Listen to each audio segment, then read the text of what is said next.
beautiful. It has been beautiful so far, seeing all this digital that is now everywhere. From my perspective, which involves interacting with people, I receive messages continuously thanks to various activities. And I can say that it is something people now understand. They understand it well. They have understood well that it is not only everywhere, but it affects everything and everyone. And they have understood this too. They have understood it for various reasons. They have understood it because sometimes it affects their wallet, because sometimes it indeed touches their safety, their data, because it affects their future. Those who are less young and also those who are younger. They know it touches the family, touches the teenagers, the children, what they must do, what they can do, the risks, the opportunities. And today, discussing the great themes here, I believe, is fundamental also because here are the people who can make the changes. Starting from Undersecretary Alessio Butti, who is the protagonist, the center of those who can and are moving the levers, as we know, of digital transformation. I also have the opportunity to collaborate with the department. I say this more as a disclosure than anything else, besides clearly being an honor. But, how to say, one of the things that strikes me the most and that I realize somehow is more felt is all that area linked to digital culture. All that area related to understanding what is happening. Also because to put into practice, to ensure that what is being talked about today becomes reality. Yes, certainly the substance that comes is needed. That comes from politics, that comes from the institution. But it is also necessary for citizens, small businesses. The large ones know it, but the medium ones need to realize this. The department is going through all of them, addressing all these topics with awareness. They are already seeing the results. And the citizens are starting to see that their life, the old public administration, as it was said before, switch off is happening, and they are seeing it.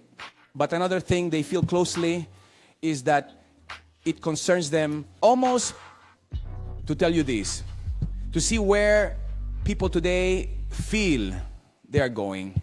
For example, cybersecurity, where you might think that even in the business world, more than 60% of small businesses, medium-sized Italian companies have suffered an attack in recent years, and only 10% have implemented security measures. So all of this must also be directed towards security. And consider that, according to the report by the US National Cybersecurity Alliance, 60% of those who undergoes a cyber attack, if it is small, if it is not organized, it risks closing, going bankrupt. Do you know what it is? Where is the weakest point of a computer system? I'll show you. I found it. It's here. Between the keyboard and the chair, it's us. We are the weakest point, but we are also the primary defense. That is why culture is important. I bring to the stage, in the few minutes I have, what I feel is in the hearts of people and companies right now, artificial intelligence. Obviously, as we know, it is a great opportunity for business, and here I wanted to tell you two things that I think are important to understand what is happening.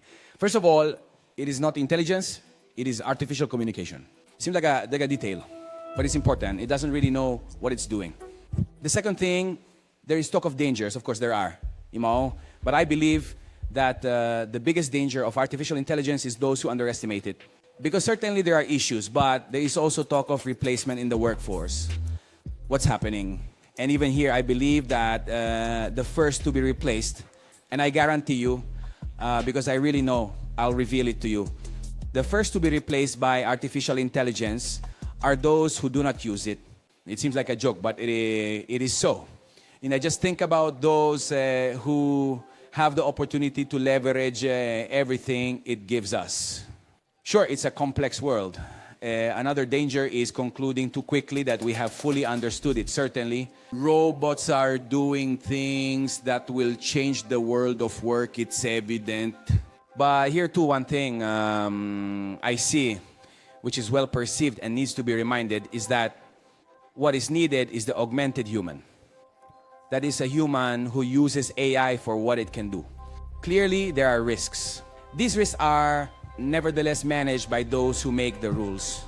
Currently, for example, Italy was among the first, perhaps even the first, to have a bill ready among the countries in Europe that, as mentioned before. You can't stop everything, you can't regulate everything also, because it can be dangerous. But people also know this, but they also know that maybe you can't regulate the air, because AI is a bit like this, but you can build fence. And I see that the fence being built are not bad. At least the major part is moved to the department. This is being done. It is putting all its energy into this area, including the ethical one, which is maybe, how to say, more underestimated apparently, especially by companies. But ethics will be an aspect that, in my opinion, will also have for companies. It will be crucial at the heart of sustainability. I conclude by telling you that because these are the times that we must remember that humans must always be at the center. It seems like a word thrown in there, right? Almost like that. But sometimes we're all busy doing, we're all busy building. Each of us has our own problems, those of the company, personal ones. And every time there's something new to do, it does things. But I have other problems to solve.